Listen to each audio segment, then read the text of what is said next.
ಬಾಯಿ ಮಣ್ಣು ಹಾಕ್ಬಿಡ್ತಾರೆ ಸಾರ್ ಅಂತ ಹೇಳ್ತಿದ್ದ. ಅವನು ಹಂಗಿದ್ದ. ಅವನು ಅದು ಯಾವುದೋ ಹಾಸ್ಪಿಟ್ಲ್ ಇದೆಯಾ, ಚೆಲುವಾಂಬ ಹಾಸ್ಪಿಟ್ಲ್ ಇದೆಯಲ್ಲ, ಅಲ್ಲಿ ಫೋಟೋಗ್ರಾಫರ್, ಹೆಣ ಫೋಟೋ ತೆಗೆಯೋ ಕೆಲಸ ಒಂದು. ಅಲ್ಲಿ ಯಾರೂ ರೈಟರೇ ಇಲ್ಲ, ನಾನೇ ರೈಟ್ರು. ಅದಕ್ಕೆ ನನಗೆ ಮ್ಯಾಗ್ಝಿನ್ ಸೆಕ್ಷನ್ ಕೊಡ್ತಾಂತೀವಿ. ಎಲ್ಲ ನಮ್ಮ ಜೀವನದಲ್ಲಿ ಎಂಥ ತಿಥಿಗಳು ನೋಡ್ಕೊಳ್ಳಿ. ಕುವೆಂಪು ರೆಕಮೆಂಡ್ ಮಾಡಿರೋದು, ಅವ್ನು ಕೆಲಸ ಕೊಡಬೇಕು ಅವನಿಗೆ ಅಂತ. ನಿಮಗೆ ಈ ಸಲ ಪ್ರಶಸ್ತಿ ಬರಲಿಕ್ಕೆ ಕಾರಣರು ಯಾರು ಗೊತ್ತಾ ಅಂದೆ. ನೀವೇ ಇರ್ತೀರಿ ಅಂದೆ ನಾನು. ನೀವೇ ಇದ್ದೀರಿ, ನಾನಲ್ಲಯ್ಯ, ಸಾಕ್ಷಾತ್ ಕುವೆಂಪು ಅವರೇ. ಎರಡನೇ ಮಾತೇ ಇಲ್ಲ. ಇನ್ನೊಬ್ಬ ಬಂದು ಪ್ರಾಣಿ ಪ್ರಪಂಚ, ಕಲಾ ಪ್ರಪಂಚ, ಬಾಲ ಪ್ರಪಂಚ, ಜಗತ್ತಲ್ಲಿ ಯಾವನೂ ಬರೆಯೋಕ್ಕಾಗಲ್ಲ.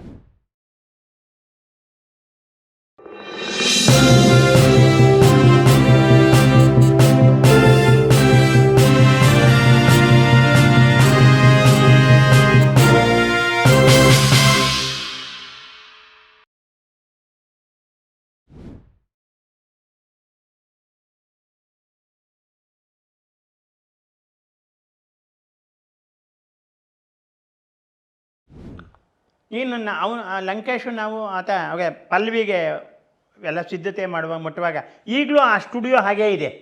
ಆ ಬಸವನಗುಡಿನಲ್ಲಿ ಆ ತರಕಾರಿ ಅದು ಇದೆಲ್ಲ ಮಾರೋ ಜಾಗದಲ್ಲಿ ಒಂದು ಸ್ಟುಡಿಯೋ ಇದೆ ನೋಡ್ರಿ. ಆ ಲಂಕೇಶ್ ಹಂಗೆ ಇದ್ರೆ ಮೂಡಿದ್ರೆ ನೀವು ಹೇಳ್ದಂಗೆಲ್ಲ ಕೇಳ್ಬಿಡ್ತಾ ಇದ್ದೆ ಮನುಷ್ಯ. ಗೊತ್ತಾಯ್ತಾ? ನಾನೊಂದು ಫೋಟೋ ತೆಗೆಸ್ಕೊಬೇಕು ನಿಮ್ಮ ಜೊತೆ ಅಂದೆ ನಾನು. ನಡಿ ಅಂತಂದರು. ಅಲ್ಲಿ ತೆಗೆಸ್ಕೊಂಡ ತಕ್ಷಣ ಆ ಫೋಟೋ ಇದೆ, ಅದು ಇದ್ಯಾವುದೆಲ್ಲ ಹಾಕಿದ್ದೀನಿ. ಅವ್ನು ಏನ್ಬಿಟ್ಟೆ ಈಚೆಗೆ ಬಂದು, ದಡ್ಡ, ನನ್ನ ಜೊತೆ ಅಲ್ಲೋ ತೆಗೆಸ್ಕೊಳ್ಳೋದು, ಆ ಮೈಸೂರಿಗೆ ಮುದುಕನ ಜೊತೆ ತೆಗೆಸ್ಕೊ ಅಂದ್ಬಿಟ್ಟೆ. ಅಲ್ಲಿವರೆಗೆ ಫೋಟೋ ಹುಚ್ಚಿರಲಿಲ್ಲ ನನಗೆ. ಮತ್ತು ಕುವೆಂಪು ಹತ್ರ ಹೋಗೋ ಈ ಫೋಟೋ ಕಾನ್ಸೆಪ್ಟನ್ನ ಅಲ್ಲಿ ಇಡೋಕ್ಕೆ ಚಾನ್ಸಸ್ ಇಲ್ಲ. ನಾನೇ ಅಲ್ಲಿ ಅವರೆಲ್ಲಿ, ಅರೆ ಒಂದು ಸವಾಲ್ ಅದು. ಅದಕ್ಕೆ ಈ ತಿಪ್ಪೇಸ್ವಾಮಿ ಸಿಕ್ತ, ಎಸ್ ತಿಪ್ಪೇಸ್ವಾಮಿ, ಇವತ್ತು ಇಂಟರ್ನ್ಯಾಷನಲ್ ಅಂತಾರಾಷ್ಟ್ರೀಯ ಇದು ಅಂತ. ಇವನು ಪುಕ್ಲು ನನ್ನ ಮಗ.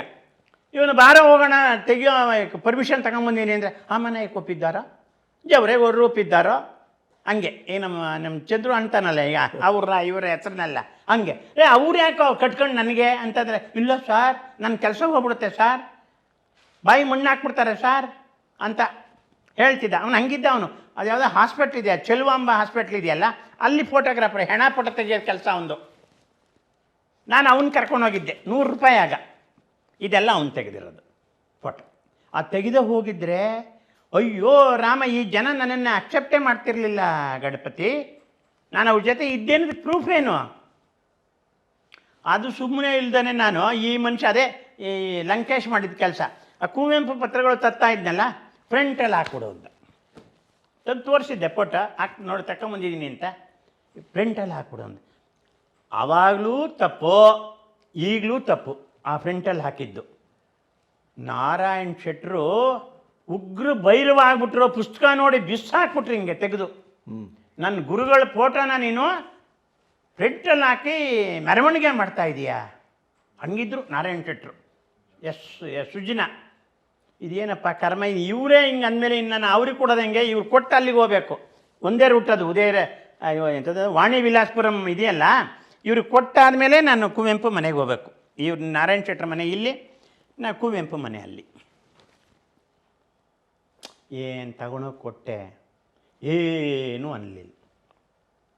ಚೆನ್ನಾಗಿ ಬಂದಿದೆ ಅಷ್ಟು ನೋಡಿದ್ರು. ಚೆನ್ನಾಗಿದ್ರೆ ಅವಾಗ ಚೆನ್ನಾಗಿದೆ. ನಾನು ಈ ವೈನ್ಕಲ್ಲಿ ಬೈಸ್ಕೊಂಡಲ್ಲಪ್ಪ, ಈ ಪಾಪೆ ಕೊಟ್ಟು ನಾನು ಅಂಥೇಳಿ ಅಲ್ಲಿ ಕೊಟ್ಟು ಮಾಡಿ ಎಲ್ಲ ಬಂದೆ. ಆಮೇಲೆ ಕಾಗ್ದನೂ ಬರೆದ್ರು ಚೆನ್ನಾಗಿ ಬಂದಿದೆ ಅಂತ. ಆ ಬುಕ್ಕಿಗೆ ಲಂಕೇಶ್ನ ಮುನ್ನುಡಿ ಇತ್ತಲ್ಲ, ಹಾಕಬೇಡ ಅಂತ ಹೇಳಿದ್ರು ಅವರು ಕುವೆಂಪು. ಅದು ಅವನಿಗೂ ಗೊತ್ತಿತ್ತು ಲಂಕೇಶ್ಗೂ. ಅದನ್ನು ಮೊದಲು ಪಬ್ಲಿಷ್ ಮಾಡ್ತೀನಿ ಅಂತ ಹೇಳಿದವನು ನೆಲಮನೆ ದೇವೇಗೌಡ. ಅವನೇನೋ ಕಿತಾಪತಿ ಮಾಡಿಬಿಟ್ಟ. ಅದಕ್ಕೆ ನಾನು ಆಮೇಲೆ ಹೇಳಿದೆ, ಸಾರ್ ಎಲ್ಲರೂ ಹೊಗಳ್ತಾರೆ ನಿಮ್ಮನ್ನು, ನಂದು ಹಾಗೆ, ನನ್ನ ಶತ್ರುಗಳನ್ನು ಬಿಟ್ಕೊಡಲ್ಲ ಯಾವತ್ತೂ ಕೂಡ. ನನ್ನ ಜೊತೆ ಇದ್ದರೆ ನಾನೇನೋ ಮಾಡಿ ಒಪ್ಪಿಸ್ಬಿಟ್ಟೆ ಅವ್ರನ್ನ. ಇವತ್ತು ಅದೇ ಹೇಳಿದ್ನಲ್ಲ, ಲಂಕೇಶ್ ಅದು ಇದರಲ್ಲೂ ಬಂದಿದೆ ಈಗ, ಹಂಪೆ ಯೂನಿವರ್ಸಿಟಿ ಅಲ್ಲಿ ಇಲ್ಲಿ ಎಲ್ಲ ಕಡೆಯೂ ಕೂಡ ಆ ಮುನ್ನುಡಿ ಹಾಕ್ಕೋತಾರೆ ಲೇಖನ. ಕುವೆಂಪು, ಲಂಕೇಶ್ ಬರೆದ ಕುವೆಂಪು ಅಂತ. ಅಷ್ಟು ಅದ್ಭುತವಾಗಿ ಬರೆದಿದ್ದಾನೆ ಮನುಷ್ಯ. ಆತನಿಗೆ ಅದೇನಂತ ಹೇಳ್ಬೋದು, ಏಕಸಂಧಿಗ್ರಾಹಿ ಅಂದರೆ ಒಂದೇ ಸಲ ಕೇಳೋದಕ್ಕೆ ಏಕಸಂಧಿಗ್ರಾಹಿ ಅಂತಾರೆ. ಧ್ಯಾನಸ್ಥ ಸ್ಥಿತಿ. ಈ ಒಂದು ಪುಸ್ತಕ ಕೊಟ್ಬಿಟ್ರೆ ಆತನಿಗೆ, ಲಂಕೇಶ್ಗೆ ಓದಿ ಅದೇ ಹಿಂಡಿ ಹಿಪ್ಪೆ ಮಾಡಿ ಕೊಟ್ಬಿಡ್ತಾನೆ. ಆ ಬುಕ್ಕಲ್ಲಿ ಇರೋದೇ ಇಷ್ಟು ಅಂತ. ಆ ಶಕ್ತಿ ಇತ್ತು ಆತನಿಗೆ. ಅದು ಯಾರಿಗೂ ಸಾಧ್ಯ ಇಲ್ಲ, ಅನಂತಮೂರ್ತಿಗೂ ಆಗಲ್ಲ. ನಾನೆಲ್ಲರೂ ನೋಡಿ, ತೇಜಸ್ವಿ ಬೇರೆಯವ್ರ ಪುಸ್ತಕ ಓದೋದೇ ಇಲ್ಲ, ಬಿಟ್ಬಿಡ್ರಿ. ಆ ಲಂಕೇಶ್ಗಿತ್ತದು, ಹಂಗಿತ್ತು, ಹಂಗಿದೆ ಮುನ್ನುಡಿ. ನೀವು ನೋಡಿದ್ರೆ ಗೊತ್ತಾಗದ ಮುನ್ನುಡಿನ, ಗೊತ್ತಾಯ್ತಾ? ನಮ್ಮ ಜನಕ್ಕೆ ಚರಿತ್ರೆಯ ಜ್ಞಾನವಿಲ್ಲ ಅಂತ ಶುರುವಾಗುತ್ತೆ ಮೊದಲನೇ ವಾಕ್ಯನ. ಅಲ್ಲಿಂದ ತಗೊಂಡು ಗೋವಿಂದ ಪೈ ಬಗ್ಗೆ ಬರೆದು ಆಮೇಲೆ ಗೋವಿಂದ ಪೈ ಅವ್ರ ಬಗ್ಗೆ ನಮಗೇನು ಗೊತ್ತು ಅಂತ ಕೇಳ್ಕೊಂಡು ಮುಂದಕ್ಕೆ ಹೋಗ್ತಾರೆ. ಅಲ್ಲ ಕುವೆಂಪು ಆಮೇಲೆ ನನ್ನನ್ನು ವಿಶ್ವಾಸಕ್ಕೆ ತಗೊಂಡ್ರು. ಮೊದಲು ಒಂದು ಲೆಟ್ರ್ ಬರೆದಿದ್ರು ಅವರು, 9:30ಯಿಂದ 10:00 ಬರಬೇಕು ಅಂತ ಪ್ರಾರಂಭಕ್ಕೆ. ಒಂದು ಸಲ ಓದೆ ಅಂತ ಕಾಣಿಸ್ತದೆ. ಆ ರೈಲಿಂದ ಇಳಿದ್ಬಿಟ್ಟು ಆ ರೈಲ್ವೆ ಸ್ಟೇಷನ್ ನಡ್ಕೊಂಡು ಹೋಗೋದು, ಅಲ್ಲಿಂದ ಈ ವಾಣಿ ವಿಲಾಸಪುರಂಗೆ ಹೋಗೋತ್ತಿಗೆ 11 ಗಂಟೆ ಆಗ್ಬಿಡೋದು. ನಾನು ಅಲ್ಲಿ ಹೋಗ್ಬಿಟ್ಟು ಈ ಥರ ನಡ್ಕೊಂಡು ಬರ್ತಾಯಿದ್ದೀನಿ, ಅರ್ಧ ಗಂಟೆ ಲೇಟ್ ಆಗೋಯ್ತು ಏನಂತಂದರೆ ಆಗ ಇದಾಗ್ತಿರಲಿಲ್ಲ. 2ನೇ ಸಲಕ್ಕೆ ಬರೋದು ಬೆಳಗ್ಗೆ 9ರಿಂದ 10 ಗಂಟೆ, ಸಾಯಂಕಾಲ 4 ಗಂಟೆಯಿಂದ 5 ಗಂಟೆ ಅಂತ 2ನೇ ಪತ್ರ ಬಂದಿದೆ. ಅದೆಲ್ಲ ಪ್ರಿಂಟ್ ಆಗಿದೆಯಲ್ಲ ಪತ್ರಗಳು, ಅದಕ್ಕೂ ಹೋದೆ. ಆಮೇಲೆ 3ನೇ ಸಲ ನನ್ನ ಕೈಲಿ ಆಗಲ್ಲ ಸರ್, ನಾನು ಮೈಸೂರಲ್ಲಿ ಉಳ್ಕೊಳ್ಳೋಕೆ ಜಾಗ ಇಲ್ಲ ನನಗೆಲ್ಲುವೆ, ಸಾಯಂಕಾಲ ಆದರೆ ಅಂತ. ಆಮೇಲೆ ನಿನ್ನ ಇಷ್ಟ ಬಂದಾಗ ಬಾ ಅಂತ ಬರೋದು. ಹಾಗೆ ಗೆದ್ದಿದ್ದೀನಿ ಅವ್ರನ್ನ. ಆಮೇಲೆ ಆ ಕುವೆಂಪು ಒಲವು ನಿಲುವು ಮಾಡುವಾಗ ಅಕ್ಷರ ಓದಿ ಸರಿ ಇದೆ ಅಂತೆಲ್ಲ ಕರೆಕ್ಷನ್ ಮಾಡಿಕೊಟ್ಟಿದ್ದಾರೆ, ಎಲ್ಲ ಮಾಡಿದ್ದಾರೆ. ಹಾಗಾಗಿ ಆಮೇಲೆ ಒಂದು ಸಲ ಮಾತ್ರ ನಾರಾಯಣ್ ಶೆಟ್ಟರಿಗೆ ಹೇಳಿದ್ರಂತೆ, ಆ ಹುಡುಗ ಬಂದು ಬಹಳ ದಿನ ಆಯಿತು, ಅವನಿಗೇನು ದುಡ್ಡಿದೆಯೋ ಕಾಸಿಲ್ವೋ ಬಸ್ಸಿಗೆ ಅಂತ, ಒಂದು 200 ರೂಪಾಯಿ ಕಳಿಸ್ಬಿಡಿ ನನ್ನ ಪರವಾಗಿ ಅಂತ 200 ರೂಪಾಯಿ ಕಳಿಸ್ಕೊಟ್ಟಿದ್ರು. ಬೆಂಗಳೂರಲ್ಲಿದ್ದೆ ಆಗ. ಅವ್ರು ಜನ್ಮದಲ್ಲೇ ಯಾರಿಗೂ ಪೈಸಾ ಕೊಟ್ಟಿಲ್ಲ, ಮಹಾ ಜಿಪ್ಪುಣ ಅಂತೆ. ತೇಜಸ್ವಿಗೆ ಪೈಸಾ ಕೊಡ್ತಿರಲಿಲ್ಲ ಅಂಥದ್ದು ನನಗೆ 200 ರೂಪಾಯಿದು ಒಂದು ಚೆಕ್ ಕಳಿಸ್ಕೊಟ್ಟಿದ್ರು. ಚೆಕ್ಕು ಪ್ರಕಟಿಸಿದ್ದೀನಿ ನಾನು. ಅದೇ ಹಾಗೆ ಅವರು ನಾನು ಬೆಳೀತು. ಆಮೇಲೆ ಕನ್ನಡಪ್ರಭದಲ್ಲೇ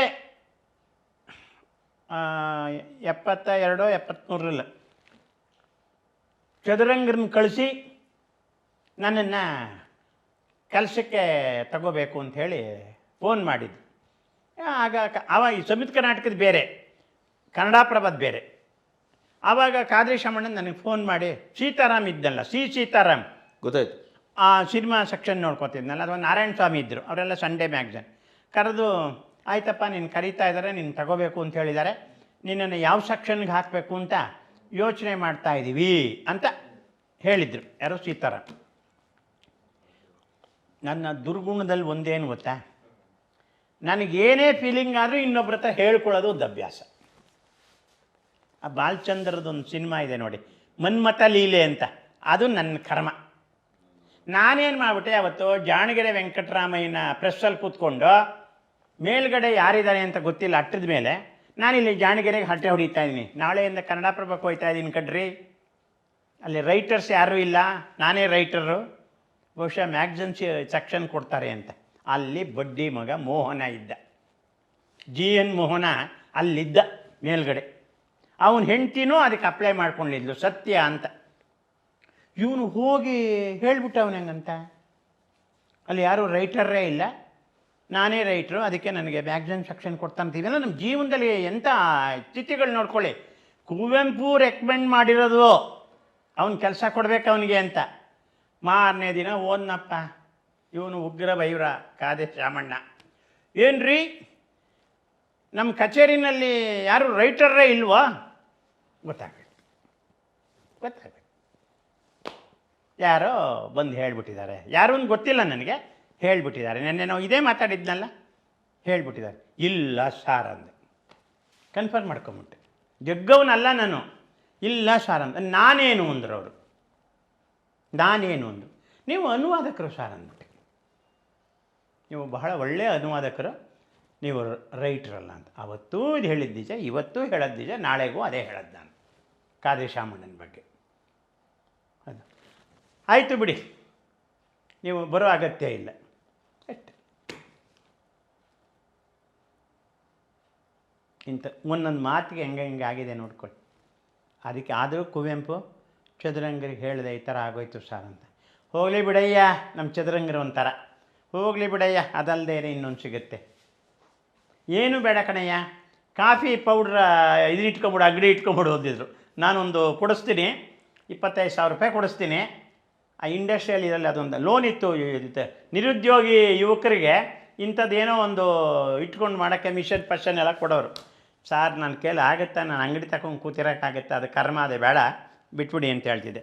ಹಾಗೆ ಕುವೆಂಪು ಅವರು ನನ್ನ ಬಗ್ಗೆ ಬಹಳಷ್ಟು ಯೋಚನೆ ಮಾಡಿದ್ದಾರೆ, ನನ್ನನ್ನು ಸೆಟ್ಲ್ ಮಾಡೋಕ್ಕೆ ಅಂತ ಯೋಚನೆ ಮಾಡಿದ್ದಾರೆ. ಆಮೇಲೆ ಒಂದು ಲೆಟ್ರಲ್ಲಂತೂ, ನೀವು ಇಷ್ಟು ನನ್ನ ಬಗ್ಗೆ ಇಷ್ಟು ಕೆಲಸ ಮಾಡಿದರೂ ನಿಮ್ಮ ಜೀವನ ಯಾಪನೆ ಈ ಶಬ್ದ, ಜೀವನ ಯಾಪನೆ ಇನ್ನೂ ಸರಿಯಾಗಿ ಸ್ಥಿರವಾಗಲಿಲ್ಲ ಅಂತ ಹೇಳುವ ದುಃಖ ನನಗಿದೆ, ಏನು ಮಾಡೋದು ಅಂತ ಗೊತ್ತಾಗ್ತಾ ಇಲ್ಲ ಅಂತ ಕಾಗದ ಬರೆದಿದ್ದು. ಹಾಗಾಗಿ ಕುವೆಂಪು ಸಾಹಿತ್ಯ ಬೇರೆ, ಅವರ ನನ್ನ ಒಡನಾಟ ಬೇರೆ, ಎಂದೂ ನನ್ನ ಅವರಿದಿಲ್ಲ. ಅದರಿಗೆ ಪ್ರಶಸ್ತಿ ಬರಬೇಕು ಅಂದಾಗ 82ರಲ್ಲಿ ಹೇಳಿದ್ನಲ್ಲ, ರಾಜಕುಮಾರ್ ಕೊಟ್ಟರು ಅವತ್ತು ಬಂದು ಅಂತ. ಇದನ್ನು ಹೇಳಿದ್ದು ಯಾರು ನನಗೆ? ಡಾಕ್ಟರ್ ಪ್ರಭುಶಂಕರ್.